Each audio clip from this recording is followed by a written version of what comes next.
A respeito da janela imunológica, dos testes e do diagnóstico, vamos assim dizer. Primeiro, quando o senhor fala, né, o RT-PCR, o teste ouro, o SWAB, que tipos de testes que tem, qual a diferença entre eles? Eu acho que é isso que as pessoas têm dificuldade, né, às vezes, de entender por que um é mais indicado do que o outro, ou em que momento um é mais indicado que o outro. E, por exemplo, se eu fizer um teste e der negativo, eu estou liberada. O que significa a tal da janela imunológica que a gente às vezes escuta falar e também não... Então, falando de testes, nós temos que separar os testes para a Covid-19 em testes diretos e testes indiretos. Os diretos é o que a gente considera como padrão ouro, que são os que a gente usa no dia a dia, que são os melhores, que é o tal do RT-PCR, o SWAB Covid, que é o exame do cotonete, que eu pego um pouquinho da secreção do fundo do nariz e do fundo da garganta e vou procurar o material genético do vírus da Covid-19, do novo coronavírus, vou procurar o RNA lá dele. Esse é o melhor teste, é o único teste, na verdade, que serve na prática clínica, porque você consegue diagnosticar quem realmente está com a infecção. Então tem que ser em pacientes com sintomas, mesmo que leves, como o Botucatu fez desde o começo, testando todo mundo com sintomas gripais desde o segundo, terceiro ou sétimo dia é o período ideal. Então esse é o que deve ser usado.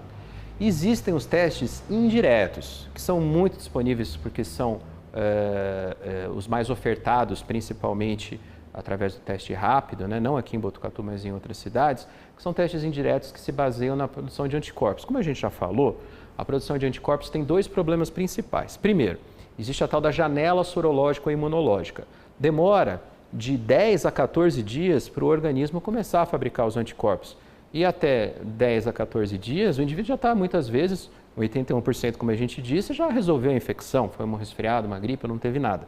Então, não vale para o tipo de diagnóstico, porque isso se chama janela sorológica. É o tempo que o sistema de defesa demora para fabricar os anticorpos, e nisso o paciente pode estar, inclusive, já recuperado, ou, infelizmente, já na forma grave ou ir a óbito. Por isso, é a importância de você procurar o vírus de forma direta com o PCR. E o segundo ponto pelo qual a sorologia falha muito, é um péssimo método para diagnóstico, é a chance de falso positivo. Esse teste cruza muito de anticorpos, como eu já falei, com outras infecções do passado que a gente teve por alfa-coronavírus, que tem uma semelhança bastante importante com beta-coronavírus, que é esse da novo coronavírus, e você tem um resultado falso positivo. A pessoa não tem Covid, mas cruza com esses resfriados antigos, ou cruza com dengue, cruza com outras infecções. Então, pelo alto índice de janela sorológica ou janela imunológica, que em termos técnicos a gente chama de falso negativo, e pelo alto índice de falso positivo, até 50% dos testes sorológicos, desses testes indiretos, principalmente o teste rápido, dão falso positivo, você não tem utilidade disso na prática clínica. Então, para que servem os exames sorológicos, os testes rápidos, os testes indiretos? Para inquéritos epidemiológicos. Então, quando a Prefeitura de Botucatu vai fazer os testes rápidos, não é para saber se o indivíduo está doente, é para saber se ele já teve contato e dá para corrigir, obviamente, quando você pega uma amostra populacional, esse excesso de falso positivo que o exame dá. Você coloca numa fórmula matemática, faz uma média, tira esse excesso e aí você consegue ter ideia de quantas pessoas já tiveram contato. Isso é importantíssimo para as estratégias de política de saúde pública. Quer ver um exemplo? Manaus. Manaus, essa semana, teve um índice de 66% de positividade de anticorpos para a Covid-19, mesmo corrigido.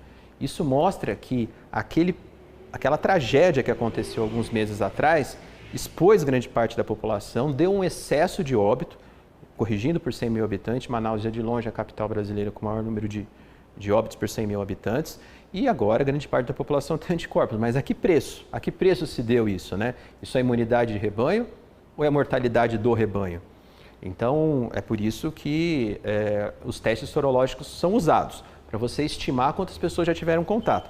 Mas veja, com o tempo, como eu já falei, você vai perdendo a capacidade de produzir esses anticorpos e mesmo, então não dá mais para fazer esses cálculos. Por isso, essas testagens precisam ser seriada, precisa ser sempre feita. Então, essa é a diferença entre os testes diretos e os testes indiretos.